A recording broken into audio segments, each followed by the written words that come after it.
in the current marketplace, it is so hard to get offers accepted because there are 27 offers on the same house. So how do you stand out from the crowd when there are 27 other people that all have different scenarios? They could be cash, they could be loan. There are so many options out there. So here are the 8 tips that go for realtors, like the buyer's agent, and the buyer and their terms and what you can do with it, that I have found to help my clients get the offer accepted even when there are multiple on the table. Not all of these options will be available to every buyer because of their loan program or the down payment that they're putting down, but this is worth at least looking at. So the first 4 are actually more for the realtor. Number 1 is finding properties off market. Private listings or coming soon properties, because you will typically have less competition, if any, on these properties. Because of this, it's very important to be using a realtor that is an expert in the market you are buying in. It doesn't make sense to use a realtor who focuses on Sun City to come into Arcadia. They will not have the network that you need to find these off-market properties or to find them before they're coming to market when 12 plus offers will be made in the first few hours. So that is number 1. Number 2 is your agent needs to build rapport from the very beginning, whether that is communicating with the agent just to schedule a showing or asking them follow-up questions. Everything needs to be done very professionally, with enthusiasm and personality, but from the get-go, you need to present yourself as a buyer's agent as not only professional, but as a team player, that you are going to do everything in your power to make this transition very smooth and that you are going to be easy to work with. Number 3 kind of goes hand in hand with that. Submit all of the documentation with your offer that is available to you. That means the offer, the pre-qualification or proof of funds, everything signed and fully executed, the buyer supplementary documents, so buyer advisory, market advisory, anything that goes along with your buyer specifically. Have it done ahead of time and send it all in. Then, if the list agent has disclosed or linked any other documents, lead-based paint disclosure, seller disclosures, anything of that nature, if they are there, get them done and send it in one email, and in your email, summarize everything that you sent over. The offer terms, the documents that you sent over, the loan program, the title and escrow officer that you are using, the lender that you are using, and their contact information. It makes it really seamless. Number 4 is taking all of this a step further and having, if it's a loan, having your lender reach out to the listing agent. This can be really beneficial, especially when there are multiple offers, because the lender can show rapport, show that you all can work together as a team, and can explain any situations going on, where they are in the process. Maybe they're further along the process, if not fully pre-approved, that it'll make the transaction even smoother, maybe even decrease the time that it'll take to approve that loan.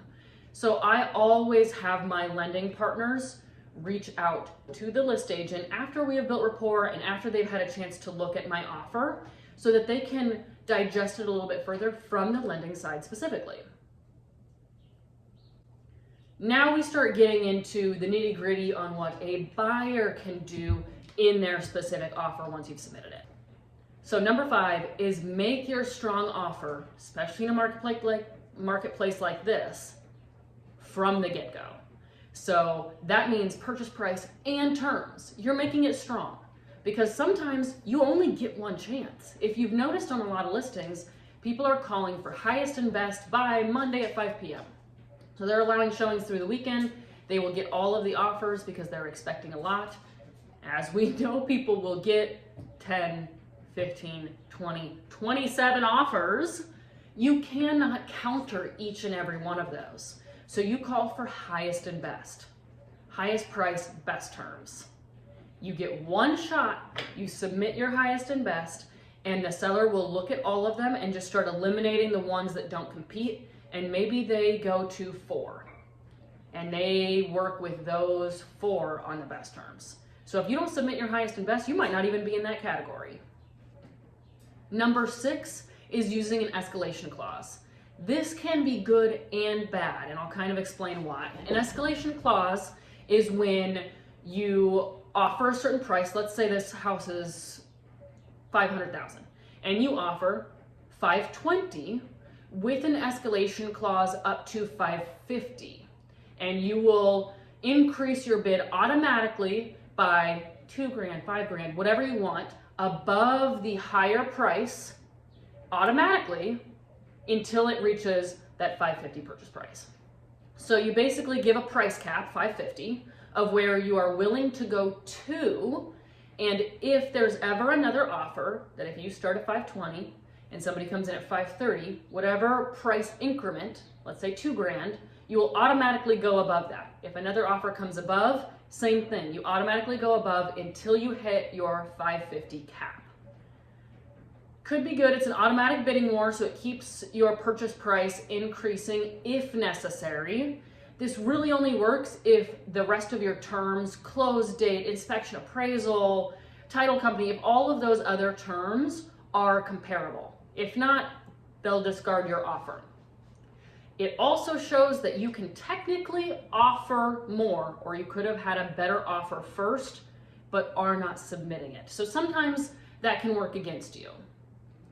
The next thing is you could waive contingencies. This is very typical for all loans that they will have contingencies in place, including inspection and appraisal. So these things must be met in order for the deal to go forward. So it's just little barriers.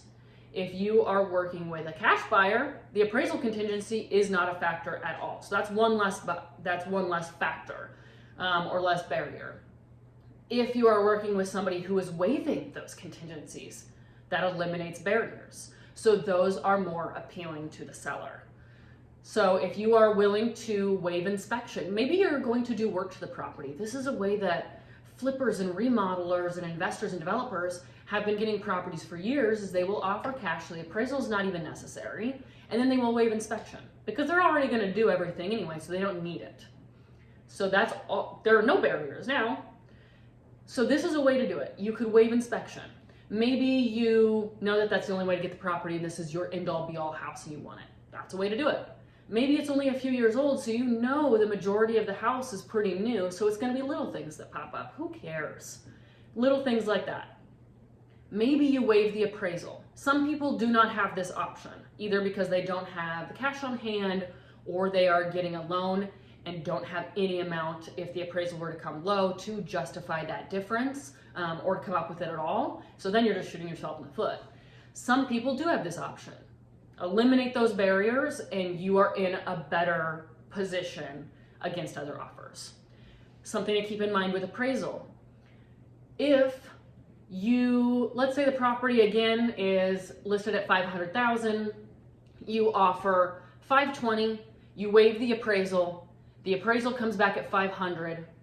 The lender, if you're getting a loan, can only lend on the $500,000 appraisal price, not the purchase price. So that's something to keep in mind. If you have cash on hand, you can make up that difference. If you don't, you're stuck. So you cannot waive, that's not an option for you. You can't waive appraisal. Last thing that you could do, number 8, is writing a letter as a buyer to the sellers. This will only work if your offer is comparable. If you're not comparable at all, it doesn't matter what you do, you're not even in the running. If your offer is comparable, the tactic here is to pull on the seller's heartstrings. Make them see you as a person who loves the house. Maybe you pinpoint details or how your family, whether it's a kid or a dog or whoever it is, would love the yard, would love the nursery, whatever it is, and pinpoint, just tug on those heartstrings. Again, sometimes people don't care. They want the highest price. But every now and then this can work if your offer is comparable. I've even seen some buyers do a video version. So it's not even a letter, it's taking a step further so they can actually see their face or the family's face, the dog's, whatever it is, and send a really quick video to the sellers. I've even seen people get gifts for the sellers and send them over just saying, Thank you for even considering our offer. Again, if your offer is comparable, could be a little thing that you do extra. If it's not comparable, it's probably a waste of time. So there are the 8 things that you could do as a buyer to compete in this marketplace. Not all of them are available to everybody, but they are tools that you can keep in your back pocket just in case. You can talk to your realtor about them, talk to your lender about them, and figure out a really strategic and creative way to make your offer stand out in this marketplace. Let me know if you have any questions.